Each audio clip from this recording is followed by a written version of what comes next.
நாங்கள் தாவேகாவில் எங்களை மதம் என்கின்ற மமதை பிடித்த ஒரு சக்தி அதை முழுவதுமாக ஒழித்த ஒரு முதலமைச்சர், ஒரு புரட்சியாளரே என்று சொல்லலாம்.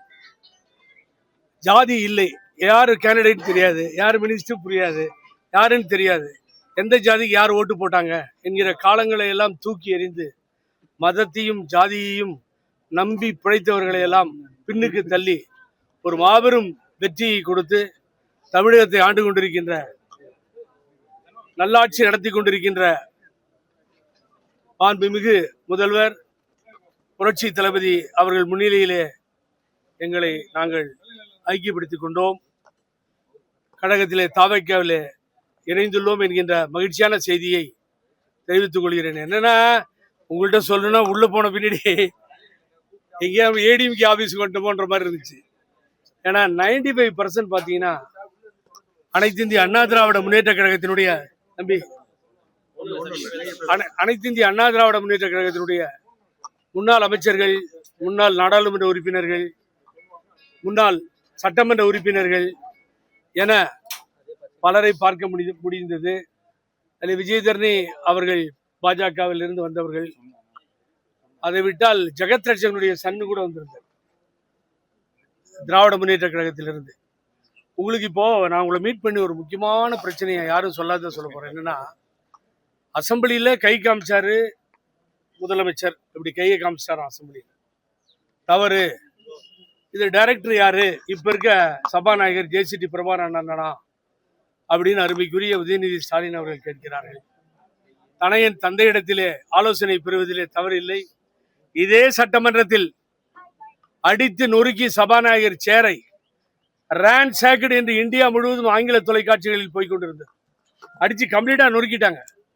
தனபால் கையெல்லாம் ஆடுகிறது, நடுங்குகிறது உடல். ஆகவே அவ்வளவு பெரிய ரகலையை சட்டமன்றத்திலே செய்ததை முற்றிலுமாக மறந்து விட்டார்கள். இப்ப கையாட்டினத்துக்கு எத்தனையோ பேர் ஆடிக்கிட்டு கூச்சல் இட்டுக்கிட்டு, அவர் ஒரு தடவை தான் இப்ப கையாட்டினாரு, இவங்க 1000 தடவை அதை ஆடி சொல்லிக்கிட்டு இருக்காங்க. ஆகவே இதெல்லாம் வேதனைக்குரிய ஒரு செயலாக பார்க்க வேண்டிய சூழ்நிலை. விட்டுருங்க கொஞ்ச நாளைக்கு. இந்த ஆட்சி எப்படி நடக்குது என்னன்றத ஒரு 6 மாத காலம் புரட்சி தலைவி அம்மா அவர்கள் வெற்றி இழந்த பொழுது கூட அப்படித்தான் இருந்தார்கள். அதே போலத்தான் கலைஞர் அவர்களும் நடத்தினார்கள், தோல்வியை ஒப்புக்கொண்டார்கள். ஆனால் எப்படியாவது ஆட்சிக்கு வர வேண்டும் என்று பழனிசாமி, பாருங்கள், இப்ப உங்கள்கிட்ட பேசிட்டே இருக்கேன், நீங்க இந்த விஷுவல்லாம் முடிஞ்ச பின்னாடி போய் பாருங்க. அவர் என்ன பண்ணிட்டு இருப்பாரு தெரியுமா? யார் யாரை கட்சி விட்டு எடுக்கிறது. ரோம் எரியும் போது அவருடைய மன்னன் பிடில் வாச்சிட்டு இருந்தானா நீரோ, அதுபோல கட்சி விட்டு எடுத்து எடுத்து எடுத்து எடுத்து அனைத்து இந்திய அண்ணா திமுகவை ஒழித்து விட்டார் பழனிசாமி. ஒரு ஸ்ட்ராங்கா இருக்குன்னு வச்சுக்கோங்க. மார்க்சிஸ்ட் கம்யூனிஸ்ட் கட்சி இருக்கு, பொலிட் பியூரோ இருக்கு, அமெரிக்காவில் ஒரு கட்சி இருக்கு, புதின் கண்டினியூஸா ரஷ்யாவில் இருக்காரு. அந்த கட்சியை ஒழிக்கணும்னா வேற யார்கிட்டையும் கொடுக்கவே வேணாம்.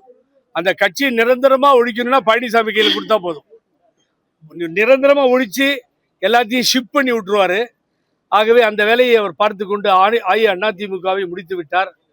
ஆகவே இன்றையும் தந்தை பெரியாரை, பேரறிஞர் அண்ணாவை, புரட்சி தலைவர் எம்ஜிஆரை, அம்மாவை கொண்டாடுகின்ற மாபெரும் இந்த சக்தியை, தமிழக முதல்வரை நாங்கள் சந்தித்து இணைந்தோம். ஏற்பாட்டை மாண்புமிகு அமைச்சர் புசி ஆனந்த் அவர்களும் வெங்கட்ராமன் அவர்களும் உடன் இருந்தார்கள் அமைச்சர்கள். இதை வேற ஏதாவது கேட்கறதுன்னா நீங்க கேட்கலாம், நான் பதில் சொல்ல தயாரா இருக்கு, ஒன்றும் பிரச்சனையே இல்லை.